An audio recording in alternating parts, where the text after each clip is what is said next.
Bon, alors toujours pour notre série de vidéos tutoriels pour commencer dans la crypto. Alors si question qui revient souvent, quelle crypto, laquelle acheter bon, comme il est marqué ici, on a l'interdiction de vous dire quelles sont les cryptos acheter, mais on peut vous montrer comment comprendre un peu le marché des cryptos, comment ça se passe, etc.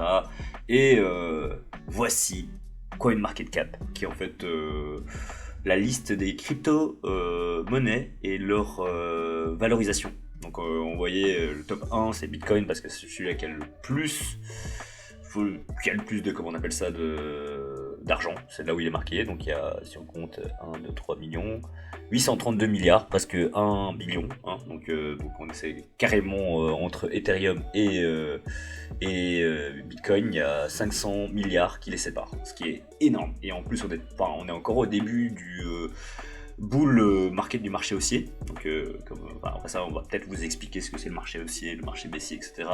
Et bon, c'est un cycle qui dure 4 ans, enfin bref, c'est un peu des analyses, etc. Et il y a une cyclicité parce qu'il y a le halving du Bitcoin, mais j'en parlerai plus tard. Donc comment ça marche?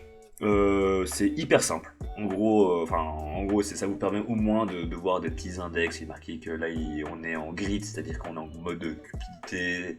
Quand c'est rouge, c'est-à-dire que les gens ils ont peur. Ça veut dire que là, ça veut dire qu'en gros, les gens sont plus ou moins aptes à investir parce qu'ils sont dans un bon mood et que toutes les ressources, enfin pas les ressources, mais les indicateurs boursiers sont favorables, les médias sont favorables, alors les gens sont favorables. Alors comment ça marche?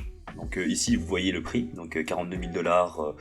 Ce qui est aussi important, c'est toujours de regarder en dollars, parce qu'en fait, en gros, si vous regardez en euros, imaginons ici, vous pouvez changer le truc en euros, et vous voyez que ici, c'est 39 000 €. Et en fait, c'est pas le même impact, on va dire, que quand vous voyez les dollars en euros, parce qu'en fait, en gros, on va dire que tout est dirigé par le dollar, donc du coup, quand vous voyez le dollar, comme ici, pouf, vous voyez un peu plus ou moins les repères psychologiques que les gens ont en disant « Ah, ça arrive à 45 000 $, ah, ça a dépassé les 50 000 $, mais en euros, ça fera que 45 000 €. » Donc, il faut bien faire attention. Donc, comment ça marche? Donc ici, vous avez le prix. Donc, un Bitcoin est égal à 42 000 €, un Ethereum est égal à 2500 $. Les Tether, c'est un stablecoin, mais ça, j'en parlerai... on en parlera plus tard, mais bon voilà, c'est une crypto-monnaie qui est adossée au dollar, donc en gros il est toujours censé faire 1 $. Et si jamais il descend, alors du coup s'il est à 0,80 ou 0,70 ici, c'est-à-dire qu'il y aura un gros problème parce que il est plus pegué, comme on appelle ça, donc il est depeg. Et ça veut dire qu'en gros, ce qui est censé faire 1 $, n'est plus censé faire 1 $, et donc du coup ça va rompre le déséquilibre. Mais bon, voilà, ça sera encore une autre explication sur le stablecoin, etc. BNB, c'est la crypto-D de Binance, celle que j'avais déjà présentée dans la première vidéo. Solana, c'est encore un autre truc. Là, je vais pas expliquer. Donc là, je vais juste expliquer ce que c'est. Donc Solana est égal... un Solana est égal à 98 $, un XRP et ainsi de suite. Toutes les monnaies, elles sont là. Et ça va du top 100 jusqu'au top 5000, parce qu'il y a plus de 5000 crypto-monnaies, donc, et encore sans compter les mêmes coins, etc., etc. Mais ça, j'en parlerai encore aussi dans une autre vidéo. Et voilà. Donc comment ça marche? Ici vous avez donc un Bitcoin est égal à 42 000 €. Comment vous faites? Là vous voyez la circulating supply, c'est-à-dire combien de Bitcoin sont en circulation dans le monde entier. Comme vous le savez tous, il n'y aura que 21 millions, donc vous pouvez le voir, le 21 millions juste en dessous, juste là, 21 millions, mais avant d'arriver à ces 21 millions, ce sera en 2140, donc en gros, il y a bien sûr le halving, etc., mais ça j'expliquerai dans une autre vidéo. Donc le calcul vite fait à faire, c'est vous faites 19 millions exact, 600 000 fois 42 489 si je me trompe pas. On va essayer de faire le petit calcul pour vous. Hop là. Donc 19 601 518 fois 42 000. On va faire vite, hein, on va faire un calcul rapide. Normalement c'est censé mettre la capitalisation de marché.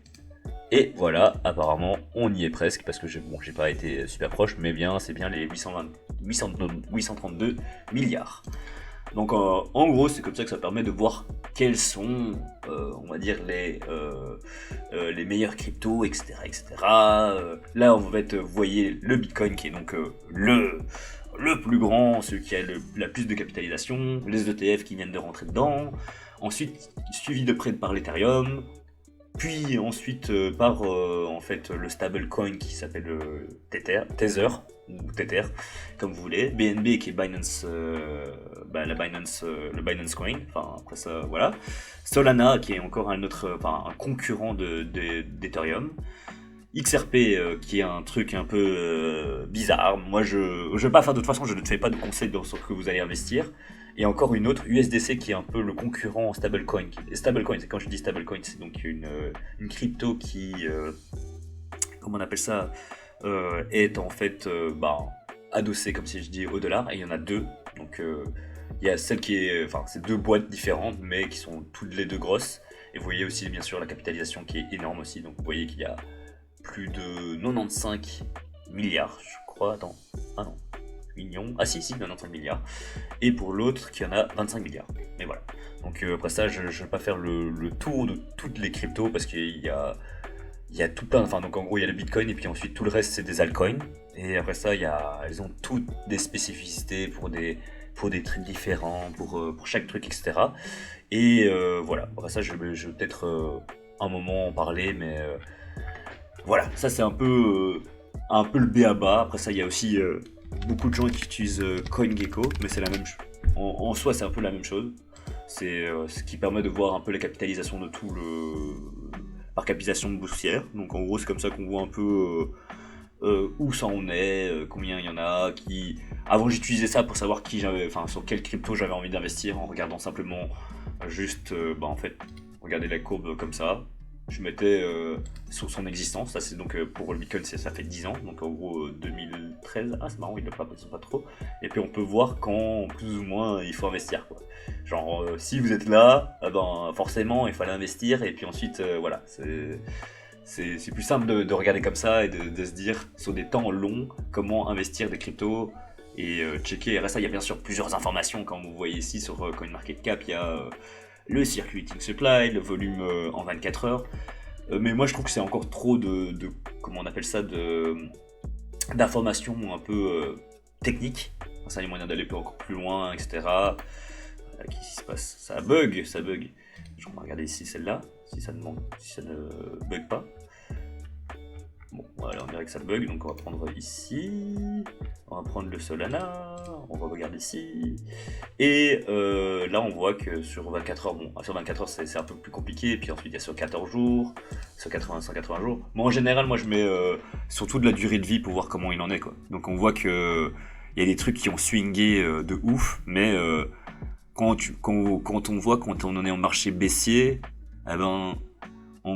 se dire d'acheter ça à 14 $, alors qu'après ça c'est monté à 100 $, of course ça aurait été une énorme opportunité, mais il fallait voir les corones, les balls pour investir à ce moment-là. Alors que pas grand monde aurait été capable d'investir. Peut-être que moi je l'aurais fait parce que j'avais commencé à investir dans ce creux-là, plus ou moins.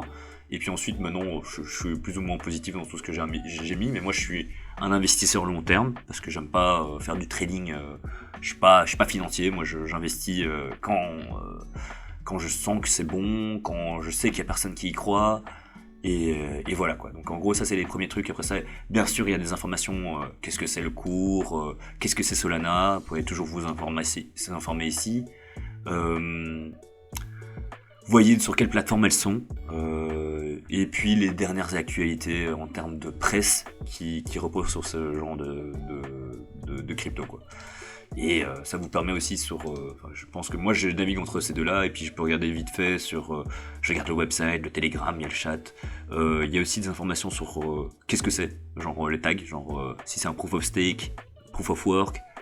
Il y a la plateforme, l'écosystème dans ce que c'est, mais ça il faudra encore, comme on dit, d'ailleurs, comme on dit souvent, donc do your own research. Mais bon, en même temps c'est un peu mon travail de vulgariser donc en gros je fais un peu la recherche pour vous, mais en soi il y a moyen d'aller plus loin, et Et je trouve que la plupart des gens qui investissent en crypto, parfois, ils s'en foutent un petit peu. Ils sont là pour juste investir, comprendre un peu vite fait le b.a.-ba, et puis ensuite investir et peut-être faire de l'argent ou pas, ou perdre de l'argent.